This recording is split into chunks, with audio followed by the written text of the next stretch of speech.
최저임금에 대한 노동자의 생각과 의견을 들어보겠습니다. 함께 이야기 나눌 패널분들 모셨습니다. 인사하시죠. 안녕하세요. 안녕하세요. 네, 각자 소개 좀 해주실까요? 여기 오른쪽에 있는. 네, 안녕하십니까. 민주노총 서울본부장 맡고 있습니다. 최현철입니다. 우리 박수 한번. 네, 안녕하세요. 저는 전국학교 비정규직 노동조합에서 정책국장으로 일하고 있고요. 공인노무사 고은선입니다. 네, 저는 청년 노동단체 청년전태일에서 대표 맡고 있습니다. 김종민입니다. 네, 저는 진행을 맡은 라봉입니다. 일단은 우리 최저임금에 대해서 좀 알아보고 좀 넘어갔으면 좋겠는데 간단하게 최저임금이 뭔지 좀 소개 좀 해주시죠. 최저임금은 말 그대로 최저의 임금을 정한 거예요. 국가가 정한 거고 노동자들이 이제 이 돈이면 최소한의 생계를 유지하기 위해서 이 정도 수준의 임금을 받을 수 있어야 된다라는 것을 기준을 정하고 그 지급을 사용자들에게 강제하는 거죠. 이런 최저임금의 기준을 정해주지 않으면 뭐 예를 들면 압도적으로 사용자가 훨씬 우위에 있을 수밖에 없잖아요. 우리 노동자보다. 그렇기 때문에 법으로 이 최저임금을 정해서 이 정도는 꼭 사용자가 강제해서 지급하게끔 하는 의무를 지어주게끔 이 최저임금을 정한 거고, 그래서 해마다 이제 어떤 최저임금위원회라는 곳에서 이제 최저임금을 정하죠. 올해는 내년에는 시급 얼마를 줘야 된다. 이 이상은 무조건 줘야 된다. 누구든 일을 하면 이렇게 정한 게 최저임금이라고 할 수 있습니다. 올해 내년이죠. 내년 2021년 최저임금 얼마 인상이 된 거죠? 지금? 내년도 최저임금이 8,720원으로 결정을 네. 했고요.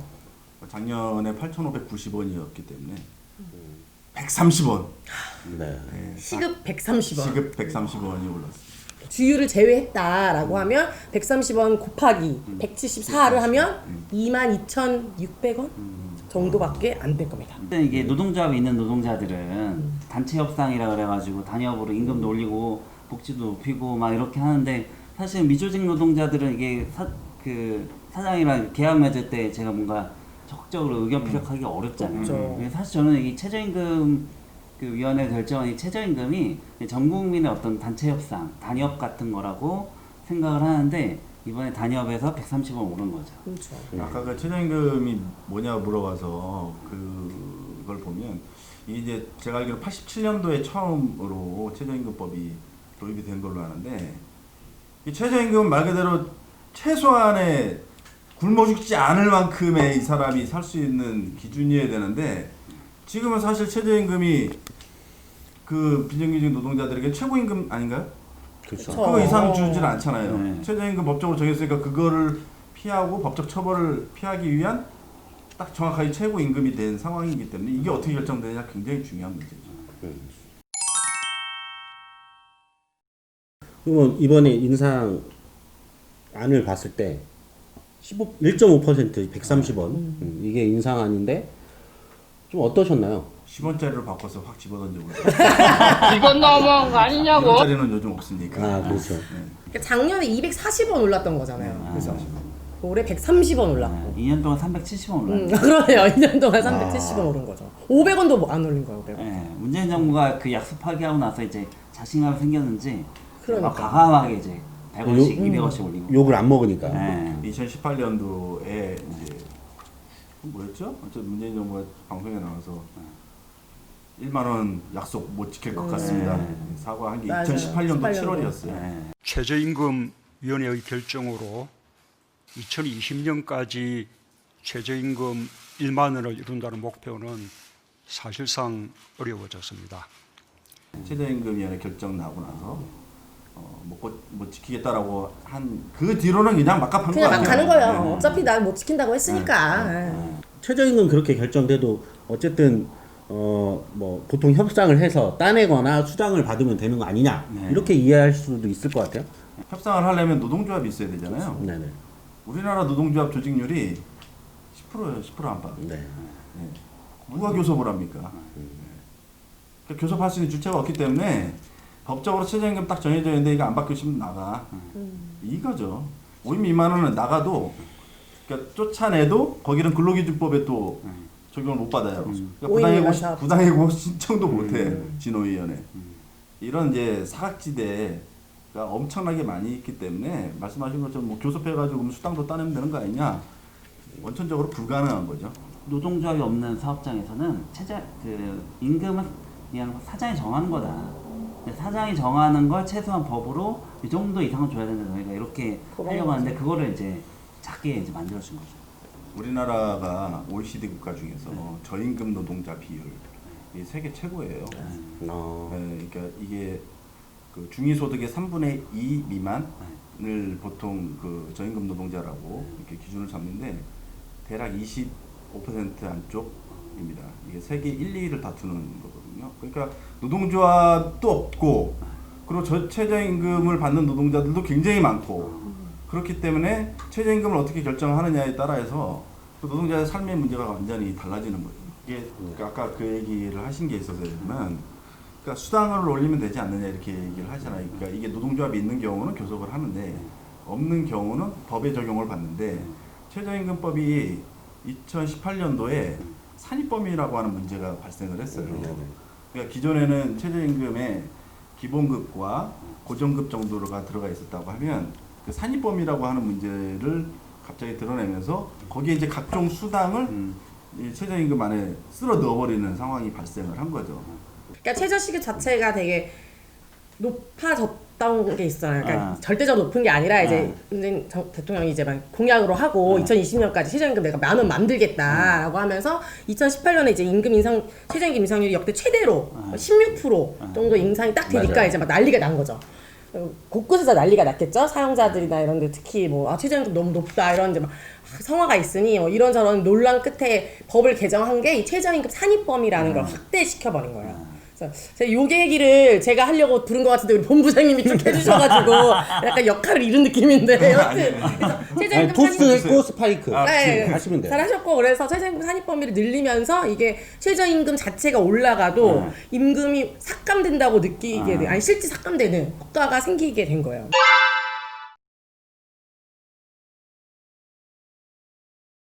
사기친 거 아닙니까? 이거 저는 막 그런 그러니까 아니 사기친 왜냐면 거죠. 3년 만에 막 10,000원 다 오를 것처럼 그렇죠. 해가지고 산입법이 할 때 그때 사람들이 막 그렇죠. 그래 뭐 3년 후면 이제 10,000원 올라가니까 좀 어차피 해도 최저시급 되겠다 이렇게 하는데 되니까. 완전 이거는 사기죠. 네. 그러니까 전제가 네. 10,000원이었다라는 거죠. 산입 범위를 늘린자 이렇게 점차 늘려가자 이런 거는 10,000원 할 거니까 라는 거였다는 거죠.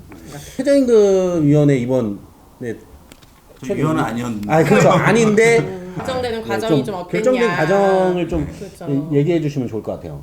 최저임금 일단 이걸 좀 생각해봐야 돼요. 그러니까 최저임금이라고 하는 것에 문재인 정부가 16%를 올리면서 네. 이제 이건 문재인 정부의 경제 정책이기도 하죠. 그러니까 소득을 분배하는 방식을 자본 중심이 아니라 노동자들에게 중심으로 가면 이게 소비를 촉진시키고 그리고 실제로 기업 투자를 활성화시킨다라고 하는 경제 정책인 거예요. 그래서 이거를 문재인 정부가 자신의 국정과제로 정부 정책으로 가져왔었던 거고 그게 최근에 코로나 시대에 겪으면서 어떻습니까? 뭐 긴급 재난지원금 주고 이걸 통해 가지고 내수를 활성화시키지 않으면 이걸 돌파할 방법이 없다. 이게 소득주도 성장의 실제 중요한 그 정책 과제였던 건데 이게 이제 최저임금으로 표현이 됐던 거죠.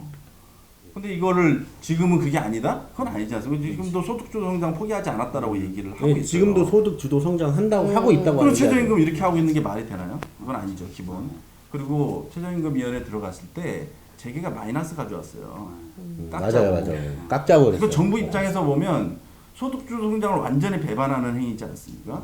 그러면 정부를 대신하는 공익위원이 들어왔으면 이걸 엄하게 꾸짖어야 되는데 코기랑 짝짝꿍 하고 있어요. 공익위원이 사용자 9, 그리고 공익위원 9, 그리고 노동계 9 이렇게 들어갑니다. 들어가서 보니까 저기 마이너스 내고 있고 우리는 민주노총은 그때 이제 250만 원 했죠. 둘생활 중이 최소한의 생계비 250만 원을 해서 시급으로 하면 1,770원을 낸 건데 저기는 마이너스 내고 있는데 그리고 그걸 공익위원회 정부가 그거를 편들어주고 있고 거기 짝짝하고 있는 거예요. 실제 공익위원이 정하겠네요. 9대 9대 보면. 네, 공익위원들인데 이 공익위원들이 다 교수 아니면 무슨 그 관료들 막 이런 거의 대부분이래요. 최저임금 실제 안 최저임금의 받아봤어. 삶을 이해할 수 없는 이해할 수 최저임금 없는. 위원회에 오는 사람 최저임금과 전혀 상관없고 그 절박성이 없어요. 뭔지를 몰라. 실제 난 내용이 뭔지 모르는 사람도 있다고 봐요. 그러니까 짚고 넘어가면 이 공익위원은 정부가 네. 선임한 사람들이고 정부 안을 가져오는 사람들인데 이 9대 9대 9 그러니까 재계 공익위원 그다음에 노동계 9대 9대 9면 거의 대부분 공익위원 안으로 결정이 된다. 네. 이런 얘기인 거죠. 그렇죠. 그러면 최저임금 결정은 정부가 했다라고 봐야 되는 거네요. 그렇죠. 실제 그 내용도 그래요. 그러니까 저희가 퇴장을 하고 나서 이 최저임금위원회를 총괄하시는 분한테 제가 들은 얘기인데 저희가 퇴장하고 나서 그러면 이제 표결을 할 거 아닙니까? 재계가 갑자기 뭐 그러면 몇 % 하겠습니다 하진 않았을 거 아니에요. 최종안을 마이너스로 냈기 때문에. 그럼 표결을 하는데 9대 9잖아요. 그럼 이게 동수가 나오면 안 되잖아. 그러니까 정부가 사용자 측에다가 2명 빼달라고 얘기를 했어요. 그럼 9대 7이 돼요. 그게 9대 7이 된 거예요. 우리도 이해가 안 됐지. 아니 갑자기 2명이 왜 사퇴를 해? 9대 7로 해서 사퇴를, 9대 7로 정리하려고 그렇게 한 거예요. 네, 거의 약간 연기한 거네요. 연기한 거예요. 네. 쇼? 짜고 치는 쇼? 네, 그렇게 강하게 추측이 된다 이런 얘기입니다. 2018년에는 제가 보니까 16.4% 이게 이제 문재인 정부 이제 초창기 딱 처음에. 되고서 인상을 한 건데 그 이후로는 완전 바닥이에요. 그렇죠? 이 원인이 뭐라고 생각하세요? 이게 아까 원인보다는 이제 아까 그 뭐 1만 원 포기 선언 얘기했듯이 그러니까 문재인 정부 4년 동안에 이 최저임금 오른 걸 퍼센테이지를 내면 평균 7%예요. 이게 박근혜 정부하고 별 다르지 않아요. 정권 왜 바꾼 거야 우리? 내 삶이 좀 나아질 줄 알았는데 뭐 나아진 게 별로 없네요. 소득주도 성장 뭐 얘기했었던 이게 다 개뻥이다는 거예요. 그러니까 소득주도 성장 이거는 어쨌든 촛불을 들었던 시민들이 요구했던 경제 정책, 그러니까 이제 분배할 때다 이런 게 어떤 국민의 명령 같은 거였는데 소득주도 성장이 아예 시작부터 허상이었다 뭐 이렇게 볼 수 있는 거네요. 저는 그렇게 생각한 게 그때 이제 우리가 박근혜 내려와라 이렇게 얘기했을 때 그때 무슨 뭐 비선실세 뭐 이런 문제도 있었지만 사실은 이제 사람들이 먹고 살기가 진짜 어려웠었거든요. 그래서 저는 문재인 정부 들어서 막 민주노총에 사람들이 가입하고 이런 게 저 내 삶을 개선하려면 노동조합을 어쨌든 가입을 해야 되니까 그런 현상이었다고 저는 이제 보거든요. 근데 정부가 처음에는 막 그런 여론 타고 막 할 것 같더니 막 나중에 가서는 이거를 그렇게 안 한단 말이죠. 약간 좀 이런 것이 과연 그 대통령 바꿨는데 내 삶이 뭐가 달라졌나 좀 이런 좀 철학 의문이 좀 되긴 해요. 같은 것도 있는데 실제 경제 정책은 그렇게는 했지만 과연 그 사람이 그런 철학을 가지고 있는지가 궁금해요.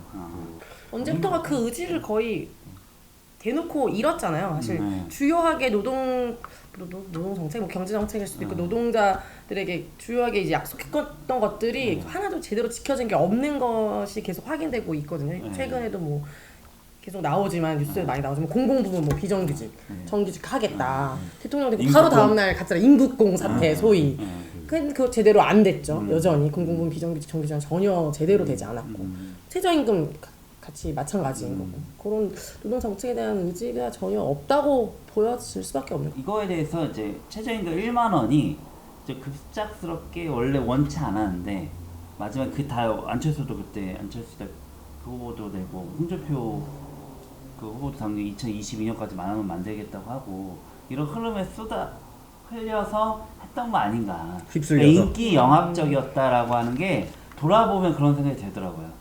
그러니까 진짜 철학이었다고 볼 수 네. 없고 다시 그때 이제 최저임금 1만 원이 막 하고 우리가 막 적어도 이제 대통령 바꿨는데 내 삶도 좀 나아져야 되지 않겠냐 이런 어떤 여론의 이제 인기가 좋을 것 같으니까 하는 거다 이렇게 또 되고 또 하나는 이 최저임금이 마치 노동자 자영업자들의 갈등 이렇게 이제 사실은 많이 얘기가 되잖아요. 근데 이렇게 사실은 재계가 이제 프레임을 많이 이제 짰던 건데 사실은 이게 최저임금 당사자 사업장 중에 꼭 그 치킨집에서 일하고 편의점에 이런 분만 있는 게 아니라 사실 마트에서 일하시는 분, 대기업에서 막 수익을 막 그런 엄청 사람들이 더 내시는- 많죠. 네, 네. 근데 훨씬 더 많거든요. 그래서 사실 이 재벌들이나 아니면 실제 대기업들이 최저임금 당사자인데 이게 마치 을과 을의 싸움 이렇게 좀 되는 것이 최저임금의 어째 문제다. 근데 정부가 만약에 의지가 있었으면 이런 정보들을 막 국민들한테 알려주고 최저임금 사실 그런 게 아니다 이렇게 얘기를 해야 되는데 또 그런 것도 없고 또 하나는 자영업자들한테 그런 일정쯤은 더 지원 정책을 하거나 편의점 점주들이 실제 어려워하는 건 내 편의점을 만들었는데 옆에 바로 편의점이 생겨요. 당연히 매출이 반토막이 나죠. 근데 사실은 이제 문재인 정부가 이제 거리 제한 이렇게 했던 거죠. 그러니까 일정쯤의 매출을 보장하는 형태로 사실은 편의점 정책이 취해져야 되는데 이게 마치 최저임금이 최저임금이 올라서 영사업자도 그런 힘든 거다. 것처럼. 그래서 저는 좀 이런 게 좀 문제가 있다고 봐요. 그런 그러니까 얘기는 많이 나왔죠. 네. 최저임금 때문에 힘든 게 아니라 자영업 하시는 그쵸. 분들은 건물 임대료 임대료. 때문에 그러니까 수익의 절반을 가져가니까 이게 뭐 코로나19 때문에 막 그렇다고도 하는데 그러니까 사실 이제 숙박업, 뭐 여행업 이런 것들은 사실 매출이 그럴 줄어서 수 있잖아요. 실업도 생기지만 예를 반대로 예를 들어서 이제 비대면 사업들, 특히 배달 산업이나 이런 것들은 엄청 크고 택배. 있어요. 네, 그쵸, 택배. 이게 또 고용을 많이 한단 말이죠. 그럼 고용이 많이 해서 일자리가 막 매출이 마케팅. 크면 여건도 좋아져야 되는데 그렇지도 노동자들의 여건은 좋아지는 게 없어요. 그래서 오히려 매출만 늘고 여기 매출이 주니까 노동자들의 여건이 낮아지고 여기 매출이 높은데 똑같아요. 아니, 과로 아니 사. 그러니까 진짜 짜증나는 게 똑같이 가로 왜 산업이 어려우면 노동자의 밥그릇을 뺏어야 되는지 이해를 못 하겠어요. 그러니까 이게 그거 최저임금 밥그릇 크지도 결정할 않아. 때도 바로 하는 얘기가 공익위원 첫 번째 하는 얘기가 그 코로나로 인한 경영난 악화를 고려했다. 경영자들이 힘들고 그러면 노동자 힘든 건 전혀 생각하지 아니하는 거잖아요. 그렇죠. 이 최저임금 자체가 노동자를 보호하기 위해 저임금 노동자를 그렇죠. 보호하기 만든 제도인데. 저는 막 그런 생각돼요. 코로나19가 빨리 끝났으면 좋겠다. 왜냐면 코로나 전과 후에 누가 재산이 늘고 누가 재산이 줄었는지 비교를 해보고 싶어요. 그러니까 정말 이게 정말 이 코로나 이 재난 시기를 이유로 그동안 문재인 정부가 자기 하고 싶었던 거 재벌들한테 퍼주고 막 이제 그 사실 청와대 그 이제 당사 거기서 일하시는 분들 다 다주택자가 많잖아요. 막 1주택 해가라 가지고 하라 근데 주택 안 팔고 이런 사람들 다 재산 느는데 실제 바닥에서 최저임금 받고 간신히 이제 생활에 영위하는 사람들은 오히려 임금이 줄어드는 자산이 줄어드는 좀 이런 게 좀 저는 보면서 너무 안타깝더라고요. 근데 뭐 이런 문제를 마치 최저임금이 막 문제인 것처럼 그렇게 그렇죠. 얘기하는 건 사기다. 코로나19 시대에 우리가 확인하는 건 뭐냐면 그동안 법의 사각지대에 있었던 사람들 그리고 5인 미만 사업장 노동조합이 없는 사업장의 이 노동자들이 가장 직접적인 피해를 당하고 있었다는 걸 우리가 확인을 한 거예요. 그 수도 너무 많고. 네. 제도권 밖에 있는 사람들. IMF 때 우리가 기업 살리자고 고통분담하고 금반지 팔고 온갖 이런 걸 했잖아요. 그때 그러고 나서 나타난 게 뭐였어요? 사회 양극화거든요. 예, 불평등이 심한. 이 코로나19 때 이걸 다시 반복하면 안 되잖아요. 금 팔아서 더 어려워졌어. 그거 가지고 있었으면 지금 얼마야? 아주 요즘 금값도 많이 올랐던데요. 저는 막 이게 재난이 사실은 모든 사람들 평등하지가 않잖아요. 그러니까 재난이 왔으면 누구도 어렵고 다 어려워야 되는데, 그러니까 누구는 다 보전해주고, 그러니까 노동자들은 그러니까 다 보전을 안 해주는 게 문제라고 생각해요. 그러니까 저는 막 그런 생각 들어요. 왜 재난지원금 한 번밖에 안 주나? 아니 왜 선거 전에 결정해서 선거용인가 이것도? 아니 그러니까 막 이런 생각이 드는 거죠. 아니 주기적으로 만약에 필요하면 왜 그때나 지금이나 똑같고 코로나는 계속 이어지고 있고 실업 상태는 막 계속 되는데 왜 이걸 한 번밖에 안 주지?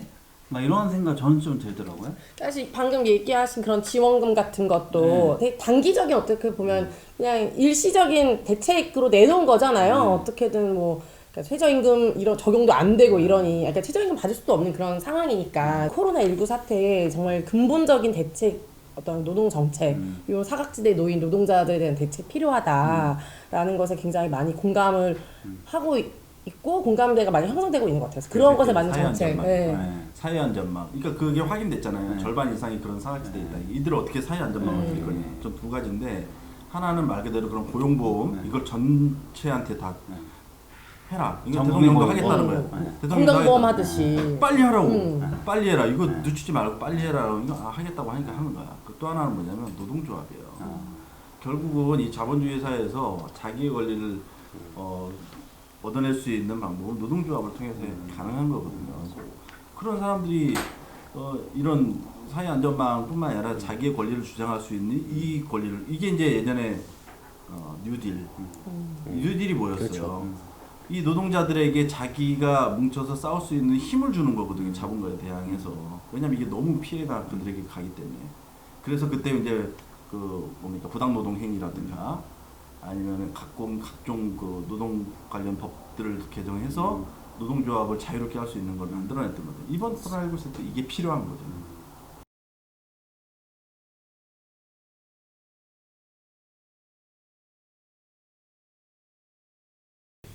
다음에 꼭 만났으면 좋겠습니다.